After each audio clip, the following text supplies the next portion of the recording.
everyone, Christina here with Sheridan Art and Designs with Annette today, kicking off our latest tutorial. In these next few videos, Annette will walk you through how to make this coat you see right here. We based our coat on Captain Hook from Once Upon a Time, but with a few tweaks, this jacket certainly could be used for a ton of different cosplays. But we'll walk you through a few of the design decisions that we made for this coat, and then Annette will walk you through the construction. So what's your favorite part of this coat design-wise that we kept, do you think? Design-wise, I think it was the iconic lining, as long as that took to do. It is one of those quintessential, when you look at this coat, it's immediately, oh, that's the Once Upon a Time Captain Hook, played by the fabulous Colin O'Donoghue. And that was a decision we made for this coat. We didn't want to change too much of it. I'll be wearing it, so we already are gender swapping the character, so we didn't want to change too much about the costume, so we made the decision to try and keep that coat as close as we possibly could to the original. And we'll throw up a few reference photos on the screen here so you can kind of compare and contrast. There are a few things we had to change. Obviously we weren't going to find the exact buttons on his coat, things like that, but we tried to keep them in theme and in the same color family so that they look very similar. But aside from this lovely lining, we also changed a little bit of the texture of the coat. It's still a black pleather, but it has a little bit of a fuzzy outside, a little bit more texture. So it softened it a little bit, I think. And we also went with the black vest underneath versus, black and red vest underneath versus the plain black kind of tunic vest that he wears later in the series. Mostly that was my choice. I just liked the red one better, so we went with the red look instead. Hey, cosplay, do you? Exactly. But the only other weird part about this coat that was like, it was a design thing, and they did it in the show, so we had to keep it even though you definitely were confused. You didn't like it and you were confused by it. Yes, we had a long discussion about this is just wrong. But that was the pocket flap, and you'll see it when Annette constructs it in the video. But the lining of the pocket flap is actually on the outside instead of the inside. So if you're used to a traditional construction, it's gonna look reversed, but it is actually that way in the show, and we had to keep the design as close as possible to that show design.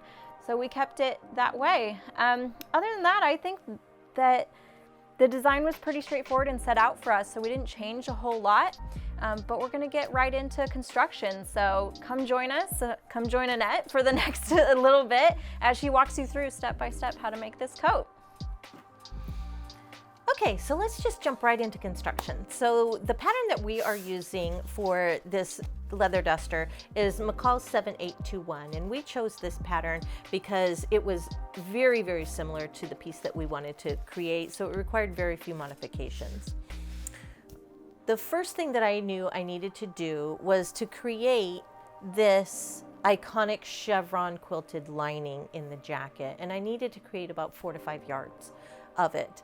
And so what I did, how I chose to make this, was I used a Pellin cambric interfacing, a black interfacing for the back side of it.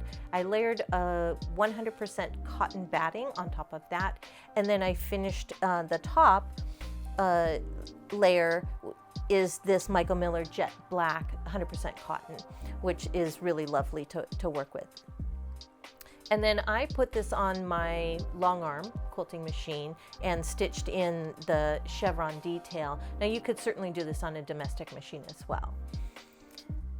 I wanted the chevron patterns to match as we were going across. I wanted it to look like a continuous pattern. So I knew I needed to match those patterns when I was cutting out the pieces. And the first step is to really cut those pieces out of the lining. So let's jump right into that, and I'll show you how I match those patterns.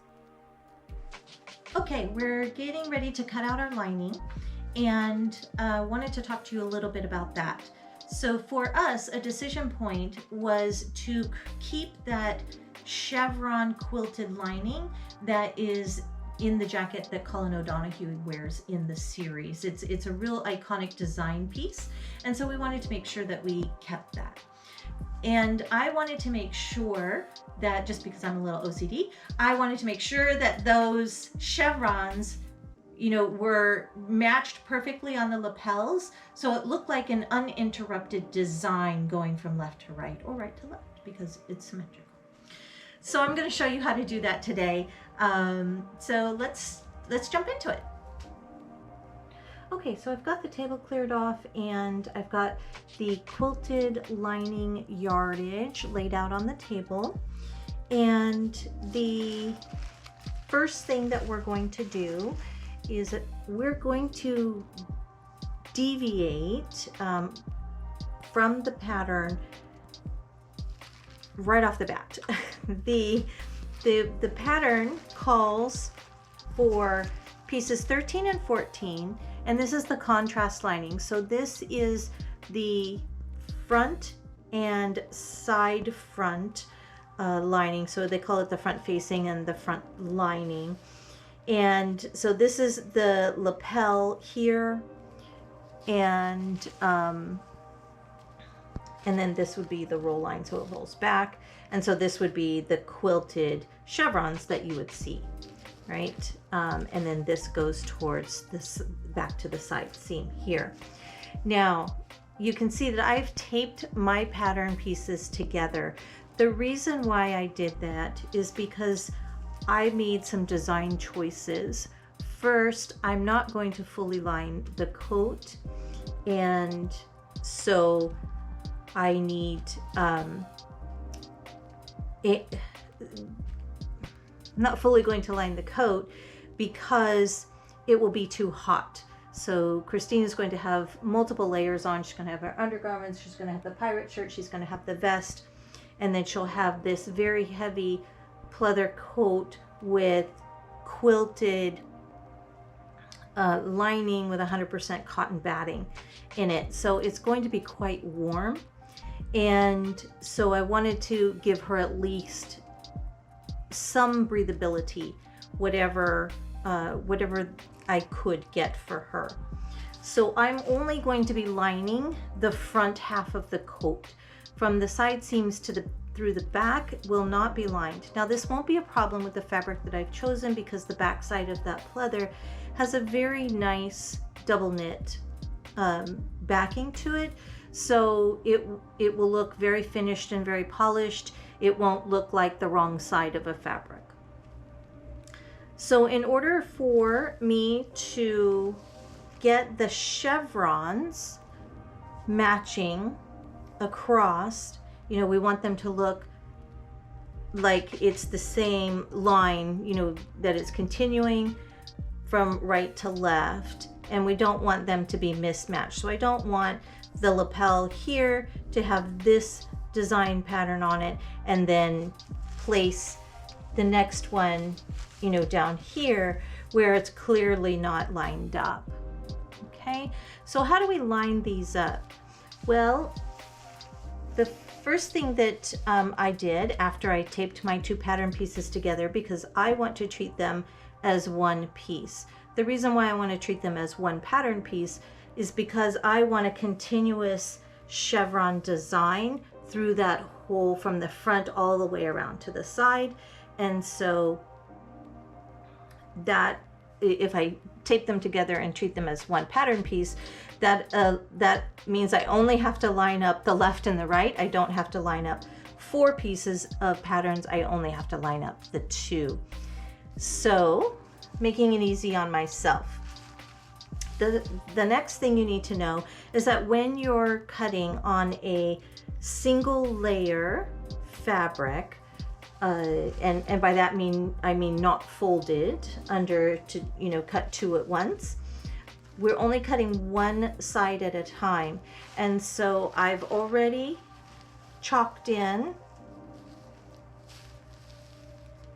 this with the pattern laying this way. And now I need to flip it over and do the mirror image. Because when you're cutting out on a single layer, you need to make sure that you have a left and a right. If you cut 2 with the pattern going in the same direction, then you'll have 2 rights or 2 lefts, but you won't have a right and a left. So that's why we flip the pattern over. And before I go there, I'm just going to line this back up quickly because I want to show you how I get a couple of registration points. And registration points really are just spots that are easily identifiable that I can match up. So when I flip the pattern over, I can line it up. So the first thing that I do is this point on the lapel is very easy for me. So I'm going to take my ruler and lay my ruler coming right off that lapel. And I see, one of the first things that I see is that on the other side of the ruler, holding this edge to the point of the lapel, the other side of the ruler is actually just hitting the top of these chevrons, the peak of the chevron. So that's a really good spot in the design, so I can make sure that my ruler's not turned this way. I can really line my ruler up so it's straight all the way across with the point here, and then the other side of the ruler just hitting the peak of those. Now I know I've got a nice straight line. I'm going to take my tailor's chalk and I'm just going to chalk in a line there, and no worries, this chalk will come right off, so I'm not concerned about it damaging the lining at all. The next thing that I'll do before I take this pattern piece and flip it over, because this now gives me a nice line where I can line that point. When I flip this pattern piece over, I'm going to put this point right on this chalk line, and I'll know it's lined up vertically, so I'm not mismatching, you know, the patterns like this. All right, so the next thing I'll do is I want to make sure that I've got this. This is another way. It's a second registration point actually for me. So I'm going to come right off that point, and then I'm going to look at what's the width to the other chevron, the other side of the chevron. And that, if I'm coming right off, it's 1 1/16 inches. So that tells me that when I lay my pattern piece on the other side, I can go over and measure, okay, at 1 1/16 inches. That's exactly where I need that point to go. If I measured down and this was only 5/8 of an inch, then I know that my pattern piece is too low, that I have to shift that pattern piece up until the width of that is at 1 1/16 inches. So those are a couple of ways, a couple of pieces of information that I can now use. Flip my pattern over, and here's my horizontal line coming off that peak.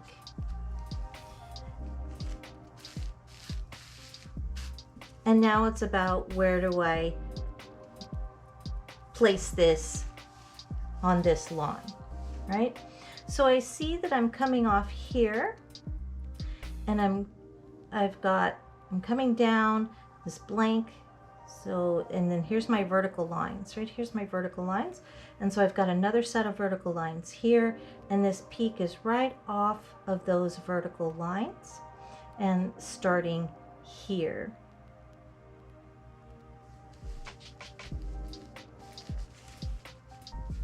Sorry, starting here, because we have to come in this direction now, not that direction.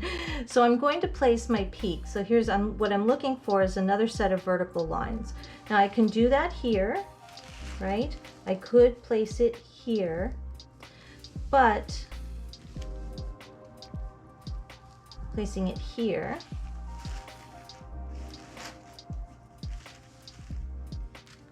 gives me the actual repeat. So if I placed it here, I wouldn't be coming off going into the point of the triangle. See, so if I placed it here, I wouldn't be coming down into the point of the triangle. I'm going into the vertical lines actually with the point. So what I want to do is place it here, where I'm coming down this here, And then that measurement again across should be 1/16 inches right on that line, and it is perfect. So now I know that that's where my point needs to go. So I'm just going to put a pin in there. Now all the same rules apply to laying out your pattern piece. So that means, get it all the way up on the table here. So that means making sure that your grain line is straight and laying everything out so that's matching up. And then you can also even check at the bottom to make sure that you can do the same thing we did here. Go off the hemline and just draw a straight line and make sure that the bottom of your pattern pieces line up as well. So I'm going to go ahead and pin this down and chalk it in, and then we'll be cutting it out, and then we're going to start construction on the shell. Okay, so jumping in, the first step is to make the bias strip, and this is pretty straightforward. It's just that one long piece of fabric, and you do 2 of these, and it's very important to put all of the marking lines and the circles and the diamonds here, because those become very important when we're constructing this. So I'm going to show you a little trick. So as you assemble this, you match your notches first, right sides together, match your notches first, and I'm going to be using clips because I'm sewing with a pleather and I don't want to poke a bunch of holes in my pleather. So just putting a clip there, match the notch first, and then the next one is the circle, matching my circles. Those look good. So going there and then matching my diamonds. And then I usually put one at the end and the beginning of the strips too, just so it's all being held together nice and securely. And this is going to look a little bit funny as you're putting this together, and you're gonna maybe get to your machine, and as you straighten it out, you know, you're gonna go to your machine and you're gonna sew straight down this line here. And as you look at that, you might say, oh, but my lines don't match up. If you look at the lines, they're kind of going like this. And if you look here, the line is going this way, and if I fold that over, that same line is going that way, right? So I've got a line going this way and a line going that way. That's okay. That's still correct. And I'm going to show you a quick tip,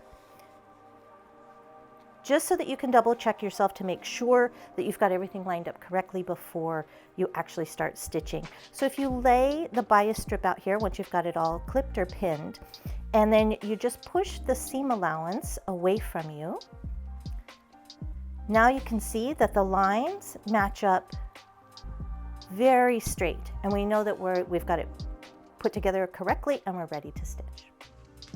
Okay, so after you have your bias strip sewn together, then you're just going to cut on those lines, and then it ends up looking like this. You've got one nice long seam together bias strip. Now what I like to do is I like to take my scissors. First of all, press your seams open, and if you're using a pleather, the lowest setting, a synthetic setting on your iron, and use a clapper, a wooden clapper or a book or something, so that that your seams will press flat open. You don't need a lot of heat. In fact, you don't want to go high heat on a pleather because it will melt. You just want to do real low synthetic heat, and then immediately put the clapper on it, and it will press those seams out nice and flat for you. And then what I like to do once they're pressed flat is I go by and I just trim off of the dog ears that are sticking out. So I have a binding strip ready to go. Okay, so now that you have your bias strips made and cut, it's ready to do the pocket flap. So we have our under pocket flap, our top pocket flap, and our bias strips, and that's all we'll need for this step. The instructions can be a little confusing, so I'm just going to walk you through this quickly. We'll have our unlined flap, that's the under pocket flap, and then we have the interfaced pocket flap that goes on top. And for me, the lined chevron pocket flap is the outer pocket flap, so don't be confused by that. All right, so the first step is we just line them up, and then we are going to do a basting stitch all the way around just to hold these together before we attach the binding. And this is a 3/8 seam allowance on the pocket flap, so we're going to do that basting stitch at 1/4 inch all the way around, and then we'll do the next step. Okay, so we've got the basting stitch all the way around the pocket flap. I just used a 5mm stitch. It's just to hold it together while we're putting on the bias strip. The next thing is to add the bias strip. Now I've marked mine 3/8 of an inch so that you can see what I'm doing here. That will be our stitch line, and we're just going to match up right sides together and raw edges together on this outer edge, and we're just going to start coming down from the top down towards that point here in the corner. And there, you don't need to stretch this tight, you just very naturally lay it down there. Now as we get to this point, we're going to have to make a pivot around this corner, right? We're going to have to stop and pivot around this curve. And so I'll show you a trick in how to get a nice mitered corner there. So as you can see, this is my stitch line and this is my corner here. And as I'm stitching down this side of the flap, what I'm going to do is I'm going to draw a line from the point of the flap up to my stitch line, and it's just going to be roughly a 45-degree angle. So you can see how I've done that. So I'm stitching down, stitching, and then when I get to this point, I'm going to stop at this junction of the seam line and the 45 I just drew. We're going to stop there. I'm going to pivot this in my machine, and then I'm going to stitch off the end of this right at the point of the flap. Then what I'll do is I'll turn this in my machine. So I was stitching this way, I'm going to turn this way in my machine, and now this is stitched down. I'll just put a clip there for now. So we've stitched down off that point, and what we're going to do is we're going to take our bias strip, and I'm going to go straight up and then straight down again. And that creates this miter in the corner for you. Put a clip there, and then all you do is pick stitching up, right back again right there. That will create that corner in the fold for you, and you're just going to continue stitching down. You'll follow the curve around to the point, just easing that in. The bias strip has some stretch in it, so you just ease that around that curve, and then we'll do a similar thing right at that point. You don't have to stitch off, you can just stop at that point, pivot, and then come up around this curve and then straight back up to the top. So that's how you do that corner. Okay, so you can see I've got my bias strip attached to the flap, and I didn't trim, so when I stitched off at the corner here, I didn't cut my bias strip. I left it all in one continuous piece. I just lifted it up, lifted it back down, and then started my stitching here again, came down to the point, around, did the same thing at this corner, and all the way back up. So we're now ready to trim this excess bias strip off and turn it so that we have, we're going to turn it out so that we finish off that binding. And I'll show you how those corners turned out. All right, so then we just turn this like this, and you can see the corners actually turned out very nicely. You have a nice miter in that corner, and it was very easy to do. You didn't have to mess around with, you know, folding it or puckering it or anything. So then the next step really is just to roll this binding to the underside. And we're going to clip that down. Now, when you're rolling this to the underside, you want to make sure that it's not too loose, right? You have to have enough to come and clear where you're going to stitch on the back side, because we're going to stitch in the ditch, and that's going to come through on the back side. And if you are using a pleather like I am, you simply just trim it off and there will be no fraying or anything like that. But if you're using a cloth fabric, then when you turn it to the other side, then you would fold this under so you have a nice finished edge, so that when you stitch in the ditch, it stitches it all in one shot and you don't have to go back. All right, so we want to make sure that we're pushing this open so you've got a nice open seam here, right? Not pulling it tight, but we are pushing this open so that we can have a nice clear edge to stitch in the ditch, because that's where we're going to be stitching, is right there. And then we just roll it to the back side and clip our pin. And we're going to do that all the way around. Now you want to be careful, as I said, you don't want to pull it too tight, because if you pull it too tight, what ends up happening, so if I really exaggerate it and roll it, you know, pull it really tight and snug, what happens is you start curling that flap underneath, and you don't want that to happen because it'll give you a really bad edge. So you just want to gently fold it over, just make sure that this is open, and then clip.